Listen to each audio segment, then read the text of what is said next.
why women cheat in midlife. Wait. And say that again? Why women cheat in midlife. All right. Are you all uncomfortable now? I got a spoiler alert for you guys. It's rarely because pool boy smiles at you and winks. What's involved with an emotional affair? Mm-hmm. The heart crosses the line before anything physical happens. Yeah. I didn't do anything physical. I didn't sleep with a guy or anything like that.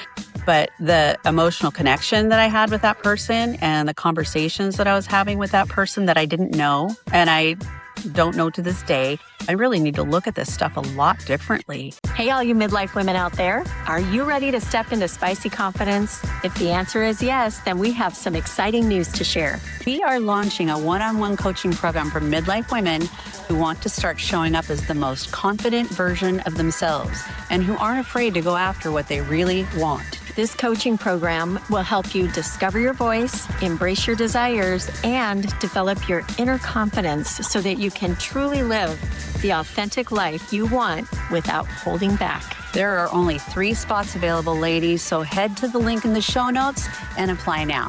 Now let's get into the episode. Okay, today we have an episode that we are putting out that I think might make a few people a tiny bit uncomfortable. Well, good. They say that being uncomfortable is good for the growth, right? Yeah. It's good. Yeah. Well, we're talking about today why women cheat in midlife. Wait. And say that again? Why women cheat in midlife. All right. Are you all uncomfortable now? Yeah.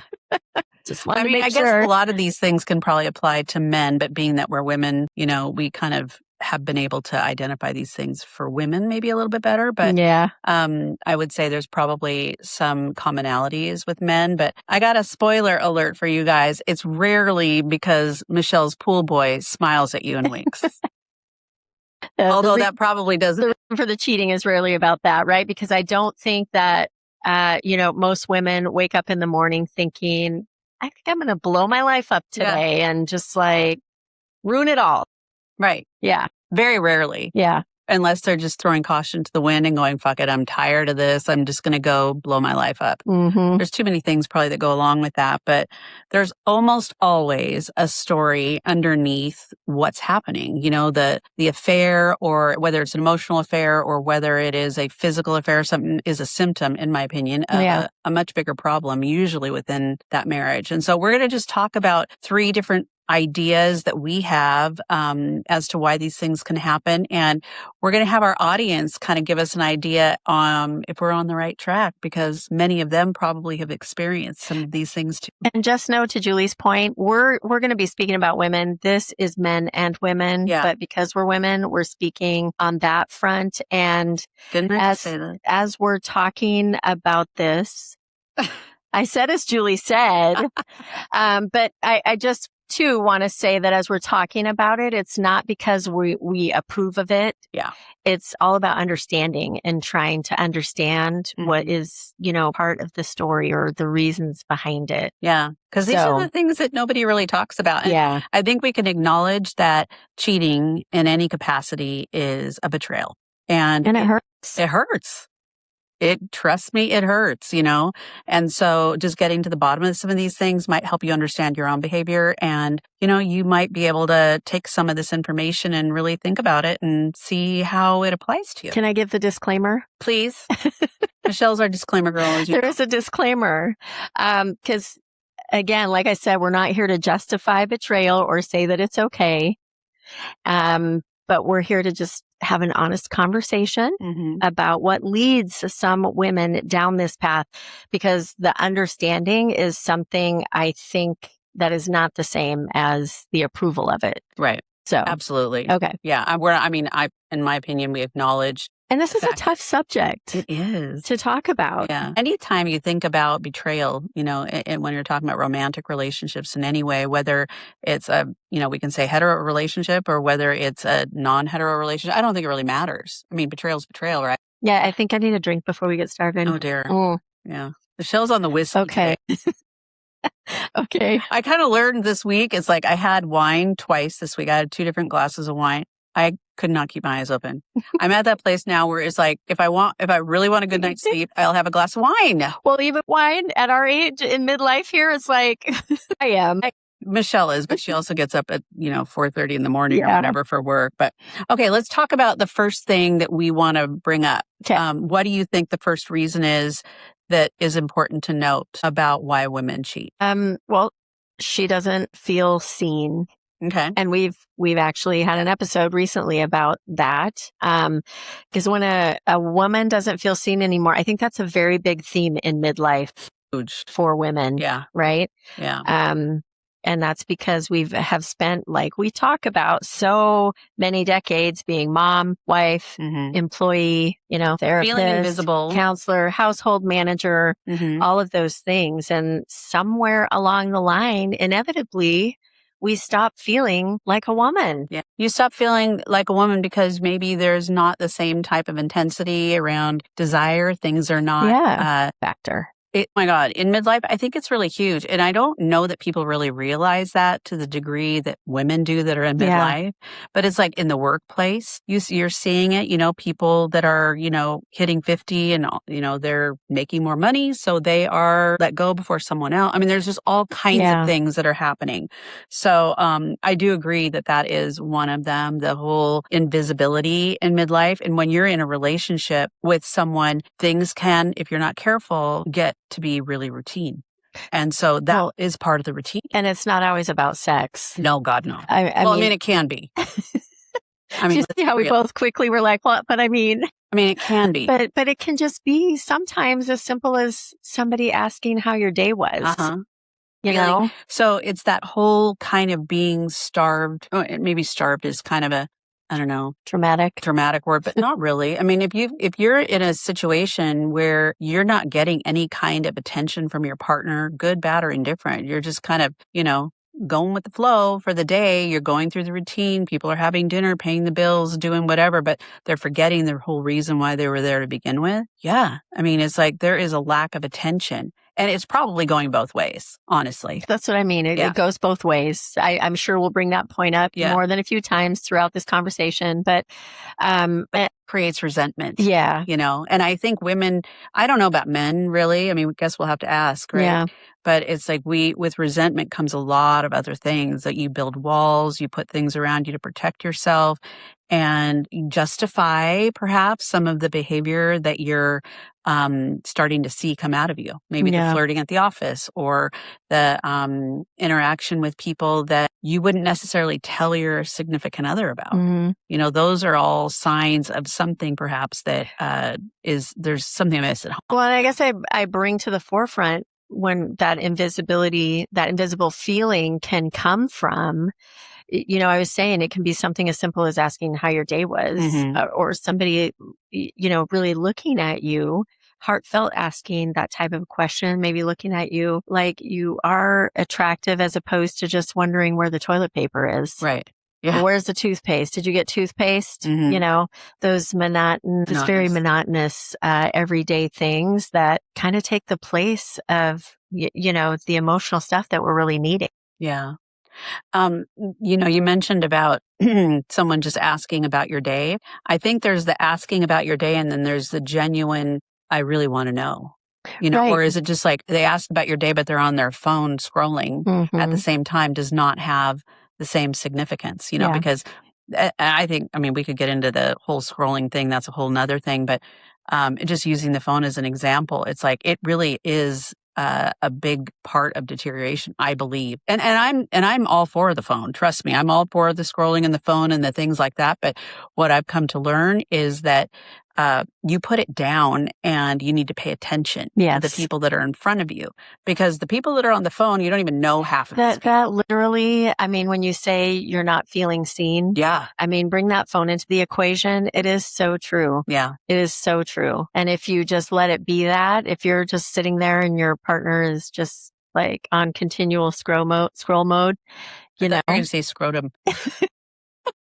It's like Michelle. Scroll mode. But truly, that can hurt. It's that preoccupation. Like there's a preoccupation with something else, or you're distracted. Yeah. That's the thing that I remember noticing the most was this level of distraction. And it wasn't about something like a phone or anything like that. It was just stress or something, happening maybe at work Yeah. or things that were occupying your attention. Yeah. So you weren't paying attention. You weren't in the moment. And I mean, this is life. I Right. mean, and those Well, things are going to come into play. Yeah. So it's not going to be perfect, but it's the intentional acknowledgement of knowing that and how you can handle it and navigate that differently. So anyways, and it can be a tit for tat. Yeah. Well, too, because, they're not paying attention. And so it's almost like you're justifying, well, I'm not going to pay attention then. It becomes something where you're not talking about things and it can be really toxic. Well, in a way,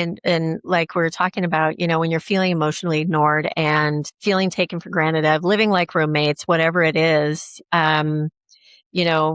taken for granted for what you do and not who you are. Right. That's where I think, to Julie's point, sometimes the affair, if there is one, starts long before even another person enters into the picture. Yeah. Right? I think women, as a general rule, emotionally check out. We check out of things when sometimes it's, at least, I mean, I can speak from my own experience. It's like when you check out, it's like when you start hearing things like, I don't really care, do whatever you want, or, whatever, things like that. That person is just kind of like done trying. Yeah. Or maybe they never tried to begin with, who knows? But Yeah. it's like they're not putting in the effort and someone else is giving them the attention. They're not having to seek it out. And so those things, I think, will directly affect someone's decision to step outside of their marriage. Yeah. And you go back to, I mean, we could talk about monogamy and all that stuff. We've talked about that on other episodes and stuff too, but it's like we are human beings making this commitment to each other when we're 20 years old or 30 years old, and now you're 60 years old and you're like, what the hell? Who is this person? And you're finding reasons not to connect with them because you've outgrown each other or you haven't made the effort to be in communication. Yeah. With each Well, other. and that brings us to the second reason that we're going to talk about. Yeah. Trying to find yourself again. Hello, all spicy midlife women. Trying to find yourself again. Trying to find yourself again. Yeah. It's so true though.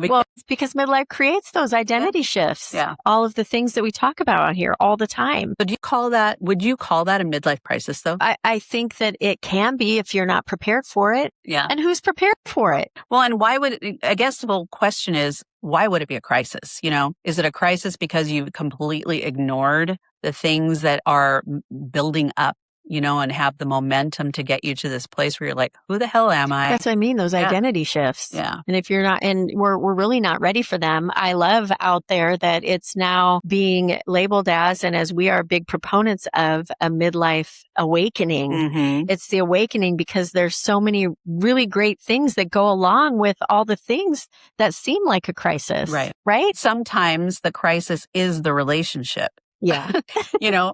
I mean, way to bring it back, Jules. Way to bring it back. I know. Sometimes that is the crisis. True. You've lived in a non-loving relationship. You lived in a relationship with someone who used to maybe be a romantic partner, but now is like your roommate.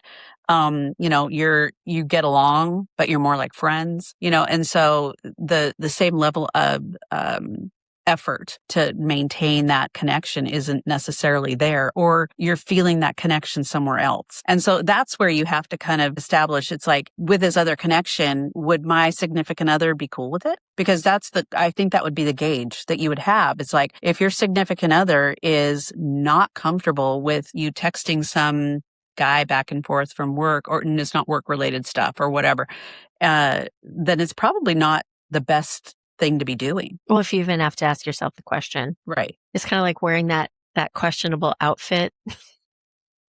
Mirror if thing. You're standing in the mirror going, is this okay? Or am I pushing the envelope? You probably shouldn't wear it. No. Yeah.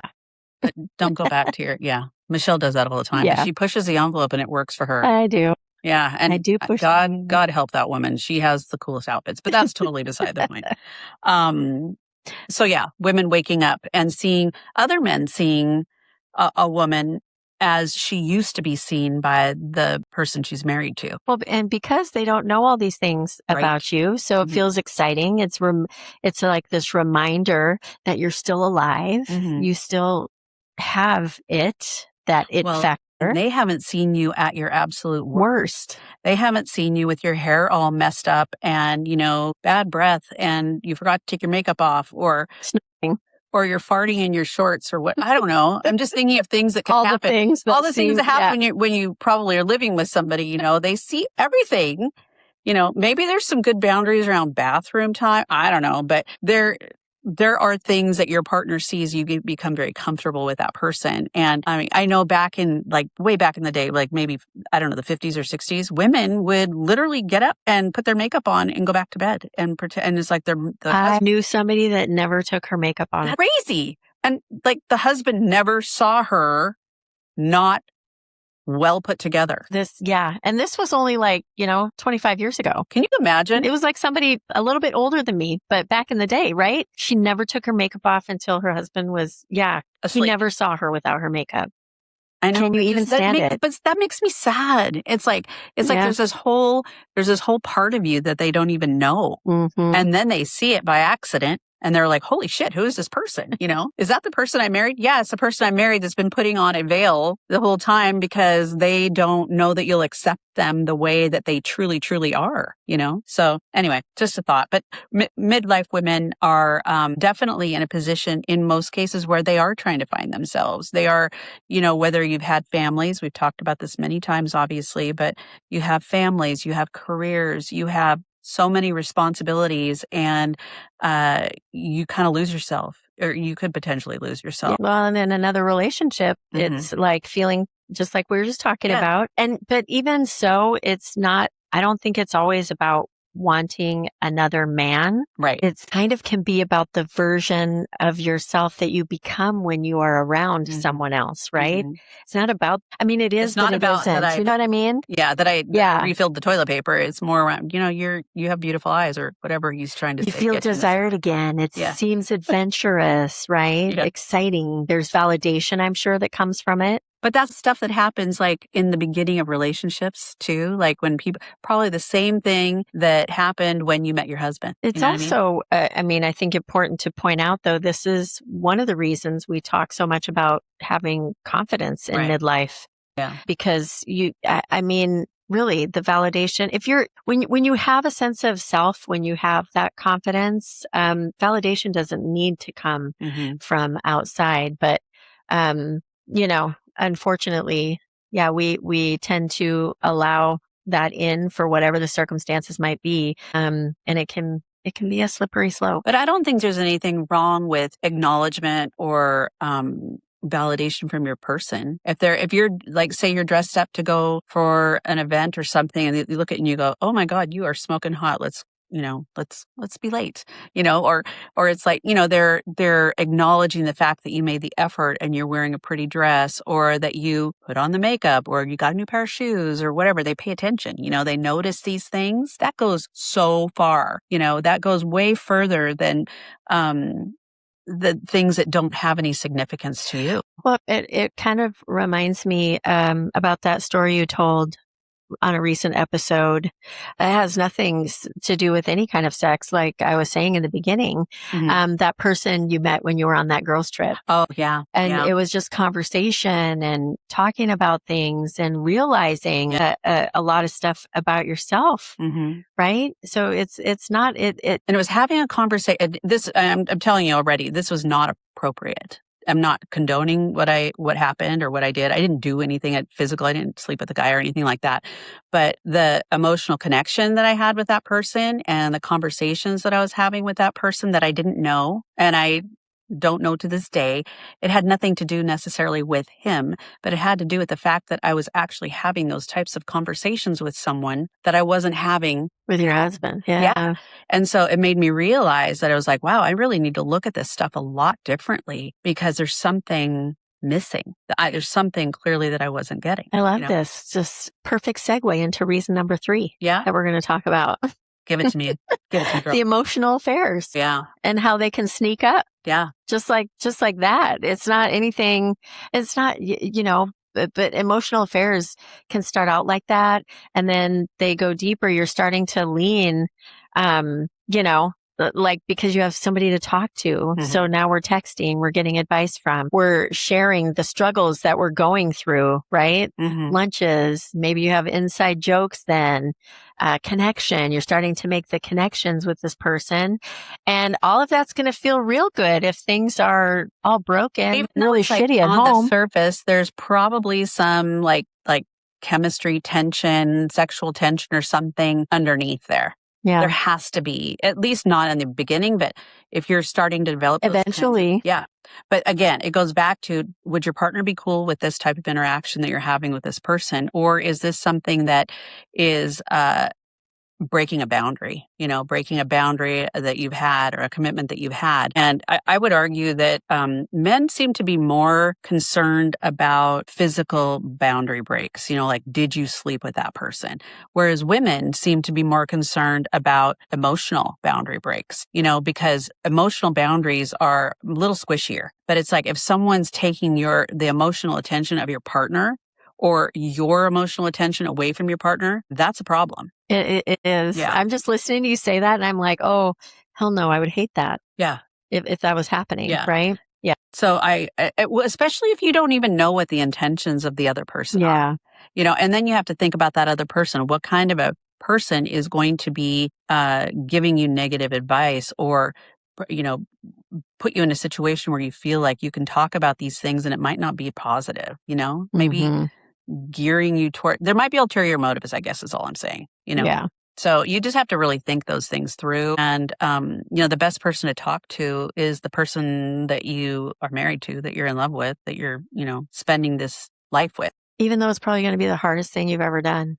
Well, and I mean, really, it's not to say that your person wants to talk. That's what I mean. Yeah. That's what I mean. So that's a whole other issue. But at least, what if they don't think there's a problem? You know what? At least, I mean, this is easy for me to say because I've actually never been in this situation. But at least you've done your part. Yeah. I would have to say that it would feel good to know that at least you've done what needed to be done and you tried. Yeah. Right. Truly.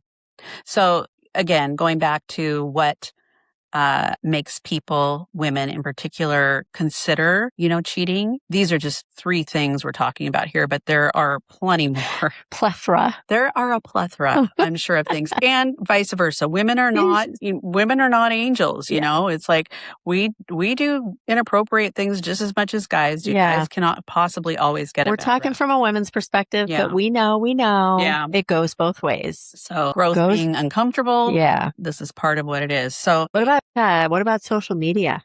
God, it's like, that's a whole nother thing. Cause old boyfriends reconnecting, maybe somebody from back in the day, coworkers, friends, messages, DMs. I mean, we get inappropriate DMs like frequently. All the time.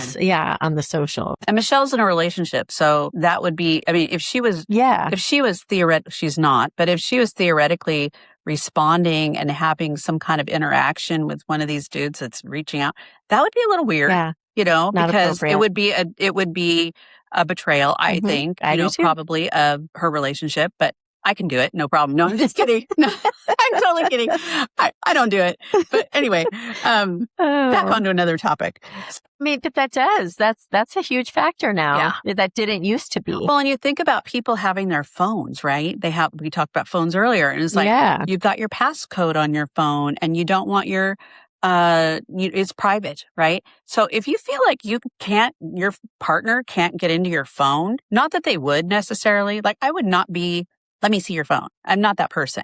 If I feel like I've got to do that, then there's something hugely wrong, right? But I would say, here's my passcodes, here's my stuff. If you ever want to look at my stuff, you're more than welcome to. The fact that they would do it, though, would mean to me that maybe either they're insecure about something or there's some lack of trust with something, and it probably warrants more of a conversation. But I don't think those things should be kept private, especially when you've got situations where anyone can drop into your DMs.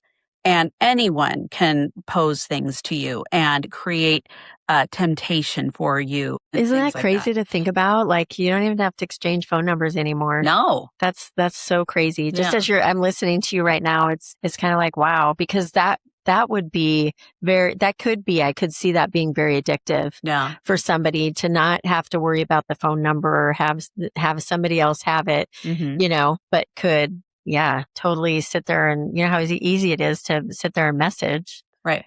Back and forth and say whatever you want. And somebody like you don't even know. And then like Snapchat, people use Snapchat all the time. Those things disappear. I don't use Snapchat. Me neither. But anyway, my point is with the phone and communication and the ability to have anyone literally from anywhere in this world communicate with you, there has to be a tremendous level of trust between two people who have made that commitment. Yeah, for sure. If they're in that together, then that stuff should be pretty transparent. And if it's not, then, they have different interpretations of what's okay and what's not okay.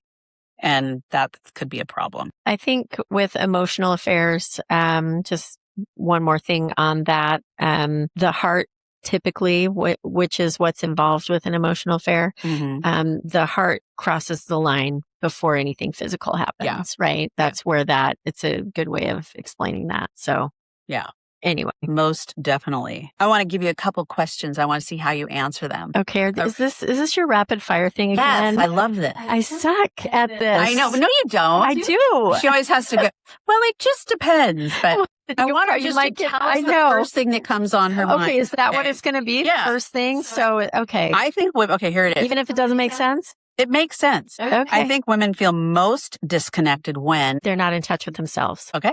I think that's a very valid answer. Yeah. I don't know. Yeah. You have a little pressure there when it's like, okay, I can't be thoughtful about it. Okay. Okay. I got one for you. Okay. The sexiest thing your partner can say to you is yes. Hey, yeah. I'm totally that's good. Well, I'm not joking, but I am joking. I think more like I understand, I just acknowledging and understanding. And a lot of things are, you can say them, but it's really more how you do them, I suppose. Yeah. So that yes. And no. Well, and that brings me to intimacy. Yeah. That would be very intimate. And that is sexy. So good one. Okay. If your relationship, Michelle, feels like you are roommates, ellipses, go to the sex toy store. Okay. Or buy new lingerie. Try a different position. Shave your cha-cha. Cha-cha-cha. Okay. Those are all good answers. See, look at her. She's got all kinds of thoughts. There we go. Okay. Is there one more? Oh, let's see. Before you look outside your marriage, ellipses. Talk to your person. Perfect. About what's bothering you. It's so easier said than done. But yeah, I know. Easy say, hard do. Yeah. So in closing, we want to make sure we're not blaming women. We're not mansplaining. Oh no, women's splaining. Yeah. We're not splaining at all. Here's our disclaimer. Yeah. But it's just important to talk about this kind of stuff. Yeah. And these are like super taboo topics. They are. Because it's all stuff we think about though. It's shame. It's all based on shame and, the things that kind of surround that when you don't want people to know what's on your mind. And the only person that really matters is the person that is your person. So who cares what everybody else thinks, right? Yeah. So very true. So with that in mind, Michelle. I mean, if there's more that piques your interest about us spicy midlife women, you should go check us out on the socials because we are on every one of them, Instagram, Facebook, TikTok, and YouTube. Mm-hmm. If you take a visit over there, please follow and subscribe. We would love that. And we also right now have a one-on-one coaching program. You probably heard a little bit about it at the start of the podcast, but it's something that is an internet-based one-on-one coaching for you to be able to step into spicy confidence and tailored to you, because not everyone is the same. So whatever the need is, we tailor that program for you, and we love doing it. A lot of fun. And here's the thing. It's like we all have levels of confidence in different parts of our life. And then there's areas where we're just not as sure. And so this isn't about someone saying, I have no confidence whatsoever. Yeah. It's like sometimes people just need a different perspective. Yeah. And, you want to be the best version of yourself. Sometimes it's great to get another perspective on things and have someone else hold you accountable. So The link for that is in the show notes here and also in the bios on all the socials. So with that, until next week, peace out and stay spicy. That's right, ladies. Bye. Take care. Bye.